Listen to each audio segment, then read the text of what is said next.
Welcome back to another episode of Refine the Mind. My name is David, and in this episode I'm going to be breaking down a music video that I shot. Isolation ain't so bad. Get out of your head. Close your eyes and take deep breaths. Prepare for what's ahead.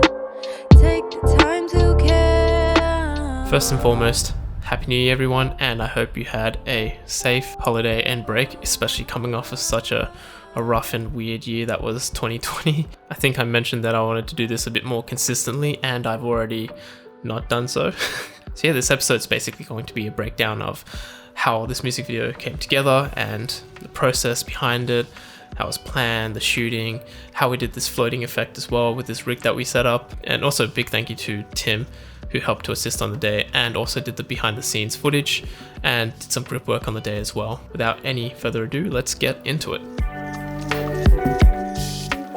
So in 2020, where I live, Melbourne, Victoria, we had one of the longest and strictest lockdowns in the whole world. Especially in the second half is when it started to get quite rough. Just by sheer chance, when I was on YouTube, the track Introspect by Kaiya popped up and I clicked on it. The track, what she wanted to do with it was she wanted to spread, a message of happiness, joy, hope, the light at the end of the tunnel. Like, even though we're all isolated, we're going through this all together, and so there's a sense of community. And when I listened to the track, there was two things. Like, the message was so relevant and so positive, and the second thing was the track was just dope. And yeah, when I listened to the track for the first time, like, I had all these ideas and it was just like something I just wanted to get involved with, and so I couldn't help myself but message her and tell her that, hey, this song is amazing, like let's do something. So in the planning stages, I always like to set up a meeting, like a face-to-face meeting. I prefer this over every other way of doing it, whether it's messaging or video calling. Just being in the same space together just allows for quick feedback. It's much easier to work together in tandem rather than like waiting for responses if you're messaging. Most importantly, it's just about getting each other's vibes and introducing ourselves to each other as people. And again, just being in the same space, it's much easier to brainstorm and talk about ideas. For example, I brought my little notebook here. Sorry, some really crappy quick drawings, but that's the thing, it's like, it's nice and quick. So you can see here just some quick frames, there's a hill there, subject there. It's much easier to just sit there together and like doodle things and let the ideas flow out and put it all together on the spot. But even before the meeting itself, I did go online, find references, find images of different websites such as Pinterest or Google Images or even Instagram, and I'd compile all of that and bring that to the meeting as well to help give a visualization of the ideas that I have in my head. So when it comes to the shot listing, what I'll tend to do is, for the context of a music video, is I'll sit down and listen to the track multiple times. And when I say multiple, I mean like an endless amount of times, as much as it takes to get the most solid and final idea I have. After that, that's when I would start drawing a storyboard for the time codes and the shots. But in this particular case, I didn't actually draw up a storyboard. I knew that with the shot list alone, I could easily use that as my own reference for the shots that we needed on the day of filming. And just for reference, I'll see if I can find my shot list. If somewhere around here. There it is. Maybe I'll link it down in the description below, but this is the shot list for Kaiya's music video. And what I like to kind of do sometimes is put the core sheet and the shot list together. And basically the core sheet is just a document that has everyone's contact details. Maybe I shouldn't show that. I should probably blur that bit out, and as well as like the overall schedule of the day and whatnot. So I don't really have like a set structural formula in terms of how I lay out my shot list. Sometimes they change, or I guess you could say they continuously change. But in the case of this shot list that I did, I have it laid out like this. Again, I'll put the link in the description below. So with the shot number, it's all chronological. So shot 1, 2, 3, 4, 5, 6, and so on and on. But sometimes what I'll do is I'll put the other shot numbers next to a shot number, just to say that we're going to do this exact same setup and shot at a different time, just for organizational sake. Then you got the shot frame, so that's the type of framing, so like an extreme wide shot or the MCU, and also attached to that is sometimes the angle, like a low angle, and then you have the time code. So this is more music video specific, so that would be the time code of the actual song or track itself. Then you got the description, so that's just saying what's happening in the scene, and then the type of shot, is it locked off, is it on a gimbal, is it handheld, and also some technical stuff like how many frames per second, if it's going to be in slow-mo or 24 frames, etc, etc. And then for the spot, so that one is kind of my own sort of like, I guess, vocabulary for this stuff. So there's locations, but then what I'll kind of call the locations in a location, I'll call them spots. It just sounded good to me. So for example, the location that we shot this in is Cairns Beach. I called these little spots the smaller locations in that location. So one of the spots was the hill, some was in the flowers, and you can also see that I've color coded some of the locations and stuff like that, again for more organizational purposes. But yeah, the shot list is really good for, you know, organization, structure. It's a checklist for the day as well. You can just mark off what you've shot. But anyways, that's the shot list. So when it comes to location, originally I didn't actually want to shoot it in the place that is featured in the music video. And personally speaking, I don't like to reuse certain locations and do the same thing again and again. I like to change it up, but that's just me personally speaking. So what happened was I called up a bunch of different private properties and farms because I wanted to have these rolling hills with blue skies and tall grass, but I got rejected by every single one of them. But that's not a bad thing. Basically all I did was just ask them like if they were interested, gave them all my details and said like please let me know like if there's anything else I can provide or do. And you know, all the rejections were very nice. At the end of the day, if you're nice and respectful, people are going to be nice and respectful back. And for the ones who aren't, then you know, that's not on us. Don't worry about them. It's not going to affect us. So yeah, at the end of the day, ended up using this place I shot before. But I went in with the mindset of like, let's see how I can reuse this place, but in a different way. If you want to see the previous video that I shot in this location, then I'll put that link in the description below as well. So once I locked in the location, I always like to double check by scouting that location as well, especially for a place that I've been to before. I like to check it anyways because you just never know what's changed since the last time you've shot there. Something could be totally different, or maybe it's not accessible anymore. What I like to do is I like to go on a day that's going to be, especially if it's outdoors, I like to go on a day that's going to be the same conditions as the conditions I'm looking for. So for this one, what I wanted was a nice bright sunny day, but not too hot, not too windy either, and not too many clouds. Maybe a little bit of tiny patchy clouds here and there, but not too much. Also, the time of the day that I went to check was going to be the least ideal time that I thought in my head, which is between 11 AM and 1 PM. The reason why I chose that time slot is because that's usually when it gets to be the hottest time of the day. The sun's really high up in the sky, which is not the most ideal lighting. It kind of creates the panda eye shadow sort of thing, and generally yeah, it's just hot and uncomfortable.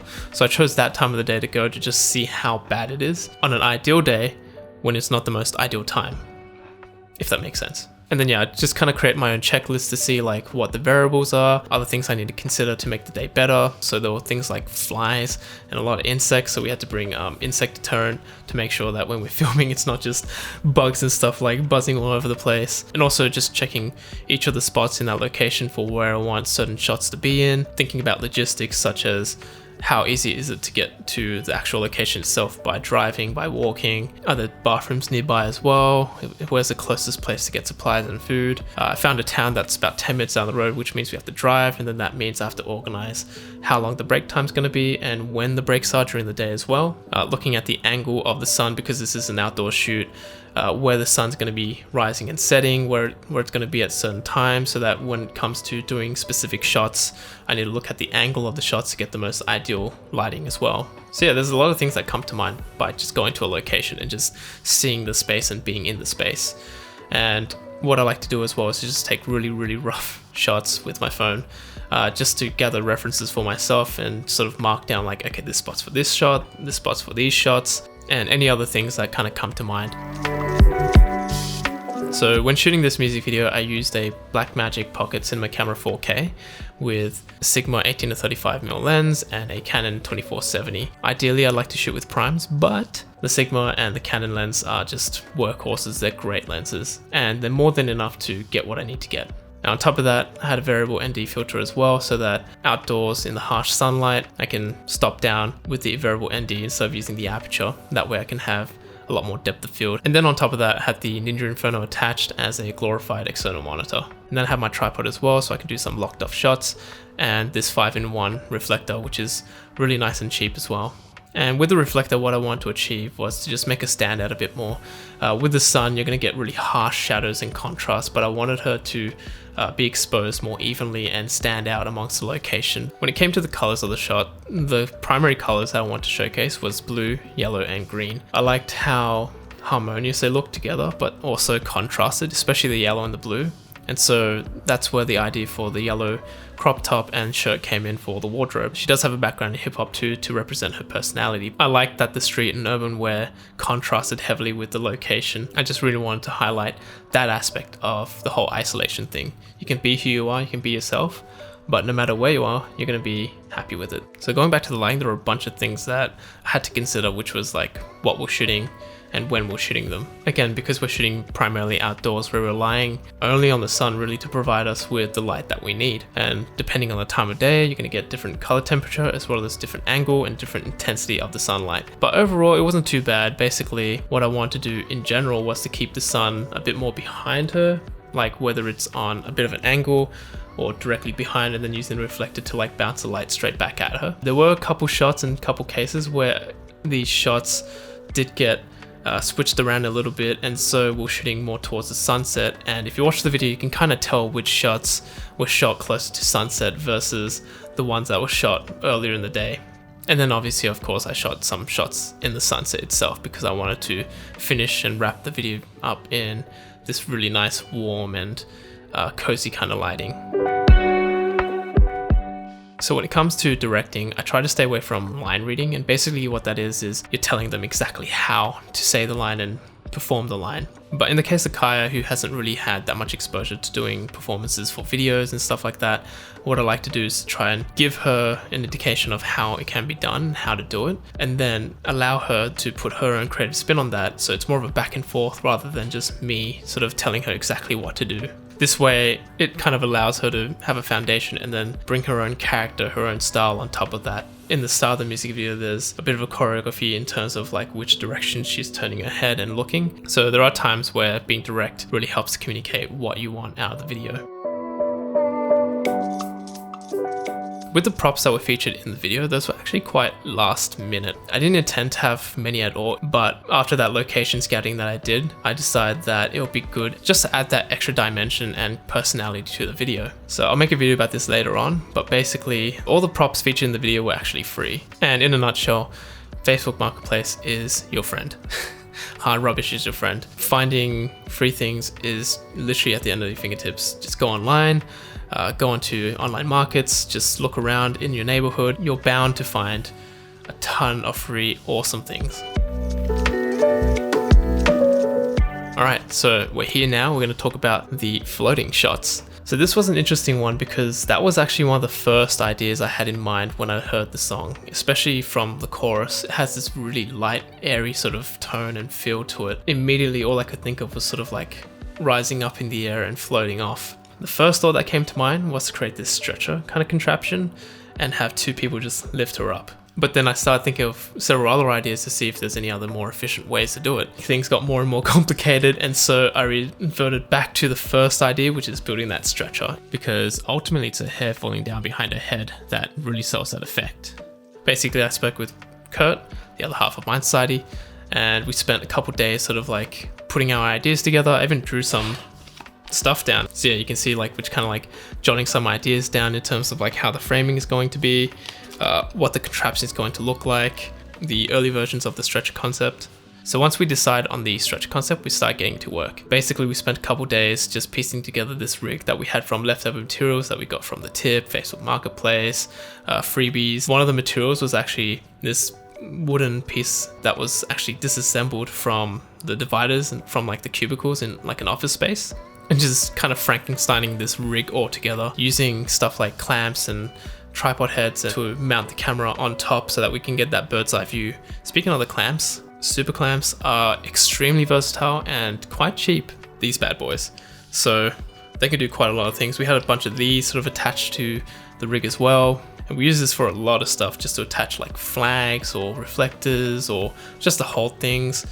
This one has a spigot inside which I can take out, but this main thing here, really versatile, really useful. Just to enhance and elevate that sense of airiness and floatiness and that slow, dreamy sort of aspect of that shot, I wanted to film it in half speed slow-mo. So what I did was I doubled the speed of the song, played that back for her to sing, and then filmed it in 48 frames. And then in post, I slowed it down to half speed so that it would be playing at the same tempo and pace of the song. But you get this very slow-mo, dreamy sort of aesthetic and feel to it. One thing I knew that was going to happen is that there was going to be some jitters and shakes, but what really helped again was that slow-mo. So the slow-mo allows for more frames to be stabilized, and because the jitters will be slowed down because of the half speed, that did make for the stabilization to be a lot better. And the stabilization as well in DaVinci Resolve, which is what I used to edit this video, works really well too. So going back to the lighting again for this shot in particular, what I wanted to do was shoot it early in the morning, but because of some delays, we ended up shooting it in that pocket of time that I said was not the most ideal lighting, which is that top-down lighting. But because she's going to be facing the sun, the lighting actually ended up looking a lot better than what I had in mind, which was going to be more angled. It kind of looked like she was almost getting bathed by the light. Because the light was intense, she was squinting, and it kind of looked like she was in a daze and sleepy. And so that actually worked out really well. Because I shot this in Blackmagic RAW, I edited the entire video in DaVinci Resolve, even though I primarily use Premiere Pro and the Adobe Suite. The reason for this is because the Blackmagic RAW just works so much better in DaVinci Resolve. It does work in Premiere Pro, but I've had some mixed results. It crashes quite a bit. Sometimes the RAW features don't work quite well, but I'm not going to get too into that. But yeah, just getting to tweak the Blackmagic RAW in DaVinci was just really awesome. The fact that you can change ISO, white balance, and other features. So if you don't get the right exposure or the right white balance on the day itself, you can tweak that in post. It's really flexible in terms of how much you can color grade it and push the footage as well. And overall, I found DaVinci Resolve to be very stable and very smooth to edit with. But I'm still learning the ins and outs. I'm still learning a lot about the program.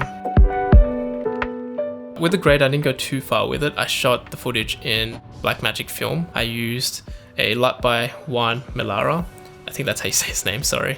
But basically it's a Pocket 4K Alexa power grade LUT, and it brings the colors from Pocket 4K to look like Alexa colors. And then from there, I just used a bit of my own LUT from the Wanderer pack that I made, which you can find on our website in the description below. And then I just tweaked the colors a little bit to get the colors that I was looking for. And then the last thing I did was add a bit of film grain inside DaVinci Resolve. The grading, again, which I'm still very much learning quite a lot about, I found it to be very, very intuitive. The way that the nodes work, the way that you can tweak so many different parts of the image, but still retain the look and feel that you're looking for. The quality is great. All the little features inside it work really well, like the power windows, the tracking, the stabilization. Like for example, Kaiya actually got sunburnt on the day. We did have sunscreen, and we thought that her makeup, which has like UV protection in it, was enough to protect her from the sun, but because it was so harsh, she still did end up getting sunburnt, especially on the cheeks. And so in DaVinci Resolve, I use these power windows. Basically, it's like a mask. You select the area, then you track it. And then I use some selective coloring to just get rid of the red, tone it down a bit, and soften it as well. So that way it looks more like blush rather than like her getting burnt to a crisp, unfortunately. Some of the biggest takeaways that I can think of from doing this music video was, first and foremost, just make sure you're having fun with it. Allowing yourself to take on projects where you can just express yourself and to let your ideas flow and just try different things and try fun things. Instead of overthinking and overcomplicating it, just sticking to being resourceful and keeping it simple allowed us to execute that idea. There was even a point where I thought to myself like, oh, if I can't do this kind of effect with it, let's not do it at all. At the end of the day, let's just give it a good shot anyways. And then later on in the future, when we have the means to do that bigger idea, then you can do it then. Other things is have a lot of assistance. In the case of this shoot, it was quite a tight-knit kind of crew. It wasn't that big. It was just me, Kurt, Kaiya, her friend Jamie, and a good friend of mine, Tim. So a lot of us were playing multiple roles, but because we were quite organized in terms of what we were trying to do, the day went very smoothly and everyone was a massive help and support. So big thank you to everyone that was involved to make this happen. Also, quick shout out to Kebabs, which is a vegan Turkish restaurant that is owned by Kaiya's mum. The food was pretty damn delicious. So shout outs. So just quickly again, the Wanderer LUT Pack features 15 different LUTs, which are based on old film stocks, and you can download this off the website, which will be in the link in the description below. So thanks again for stopping by. I hope you guys enjoyed this video. Let me know if you guys have questions or want to leave a comment below. Anyways, I'll see you guys next time. Done.